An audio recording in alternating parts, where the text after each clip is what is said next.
शहीदों की चिताओं पर लगेंगे हर बरस मेले, वतन पर मरने वालों का यही बाकी निशान होगा। बहुत ही जल्द टूटेंगी गुलामी की ये जंजीरें, किसी दिन देखना आज़ाद ए हिंदुस्तान होगा।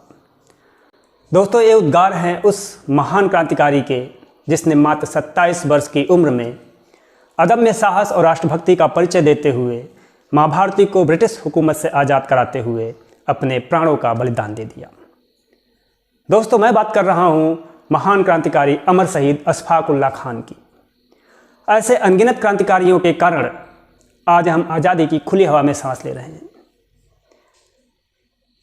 हम ऐसे अनगिनत क्रांतिकारियों को, उनकी शहादत को मात्र कुछ विशेष अवसरों पर याद करते आए हैं। 15 अगस्त, 26 जनवरी या 2 अक्टूबर को हम देश के स्वतंत्रता सेनानियों की बलिदान को याद करते हैं। लेकिन इस समय जबकि हम अपनी स्वतंत्रता के 75 वर्ष पूरे करने जा रहे हैं, तो इस 75वीं वर्षगांठ को पूरा देश आज़ादी के अमृत महोत्सव के रूप में मनाने जा रहा है, जिससे इन अमर शहीदों की वीर गाथा को जन जन तक पहुंचाया जा सके और इसको एक जन आंदोलन का रूप दिया जा सके। इस आंदोलन में मैं आपको भी आमंत्रित करता हूं कि आइए अपनी भागीदारी सुनिश्चित करते हुए आज़ादी के अमृत महोत्सव का साक्षी बने। इसी कड़ी में आज चर्चा करते हैं उस महान क्रांतिकारी अशफाक उल्लाह खान की, जिन्होंने देश को आज़ाद कराने में अपनी महती भूमिका निभाई। अशफाक उल्लाह खान का जन्म 22 अक्टूबर सन 1900 को उत्तर प्रदेश के शाहजहांपुर जिले में हुआ था। जमींदार परिवार में पैदा हुए थे। परिवार संपन्न था। माता पिता की इच्छा थी कि अशफाक उल्लाह खान पढ़ लिख कर किसी अच्छे पद को प्राप्त करें, लेकिन इनकी नियति में कुछ और ही लिखा था। एडमिशन जब इनका स्कूल में कराया गया तो गांधी जी का असहयोग आंदोलन जब चल रहा था, तो उन्होंने अपनी स्कूल पढ़ाई के दौरान ही असहयोग आंदोलन में हिस्सा लिया और उस मिशन स्कूल के प्रिंसिपल ने इनको स्कूल से निकाल दिया, क्योंकि इन्होंने असहयोग आंदोलन में भाग जो ले लिया था। माता पिता नाराज हुए।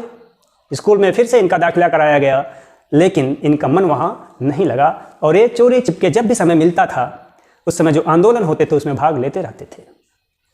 लेकिन जब असहयोग आंदोलन को महात्मा गांधी ने चौरी चौरा की घटना के कारण वापस ले लिया, तो उस समय जो देश के युवा थे, जो देश की युवा आबादी थी, जो क्रांतिकारी गतिविधियों में भाग ले रहे थे, जो आंदोलन में भाग ले रहे थे कि देश आज़ाद हो जाएगा, उनको बहुत गहरा धक्का लगा, क्योंकि असहयोग आंदोलन राष्ट्रव्यापी हो चुका था और मात्र चौरी चौरा की उस घटना के कारण पूरे आंदोलन को वापस लिया जाना वास्तव में देश की युवा आबादी को अच्छा नहीं लगा था।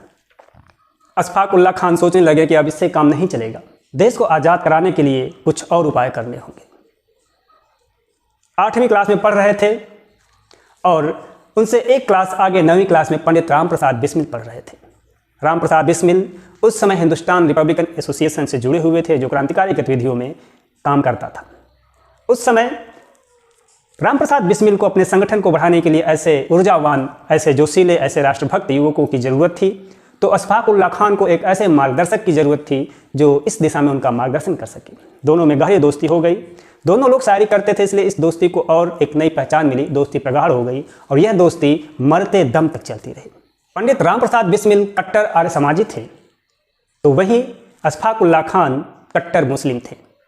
फिर भी दोनों की दोस्ती में धर्म कभी बाधक नहीं बना। परिवार के न चाहते हुए भी अशफाक उल्लाह खान राम प्रसाद बिस्मिल के साथ आर्य समाज के कार्यक्रमों में भाग लेते रहे।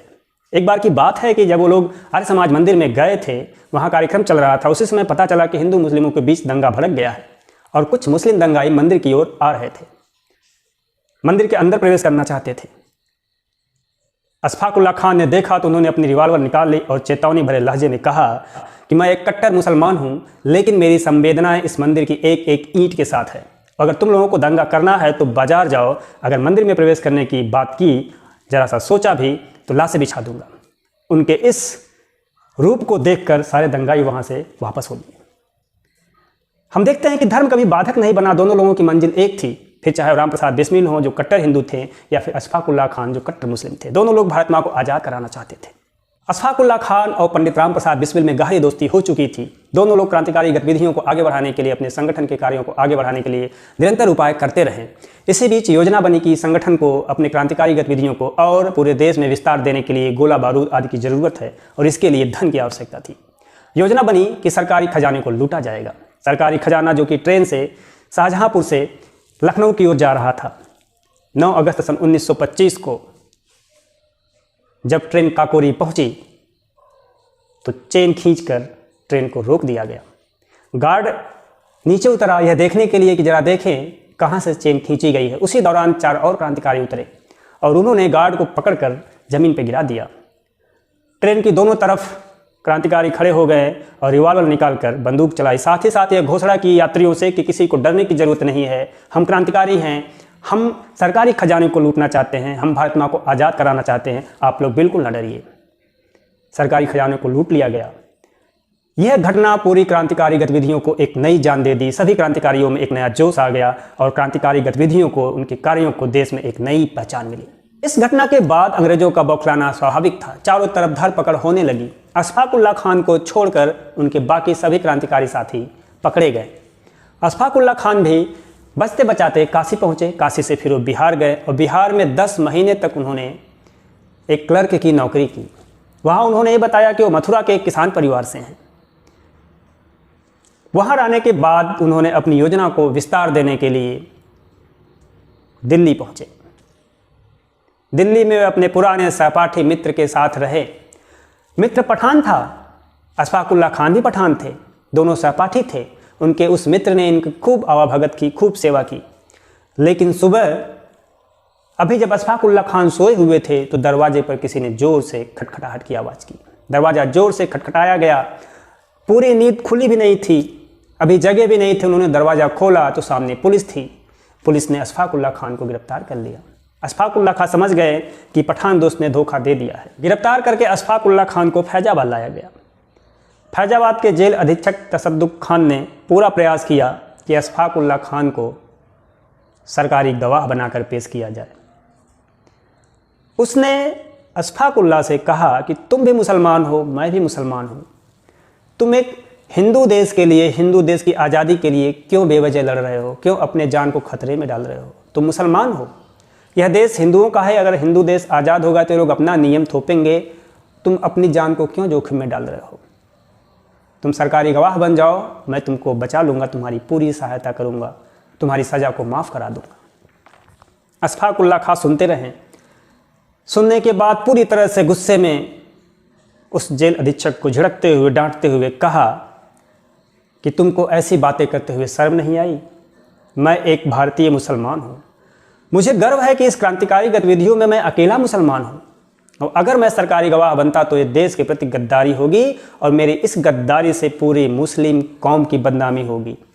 ये तो सम्मान की बात होगी पूरी मुस्लिम समाज के लिए, पूरे मुस्लिम कौम के लिए कि एक मुसलमान देश की आज़ादी के लिए, भारत माँ के लिए शहीद होने जा रहा है। दोबारा ऐसी बात मत करना।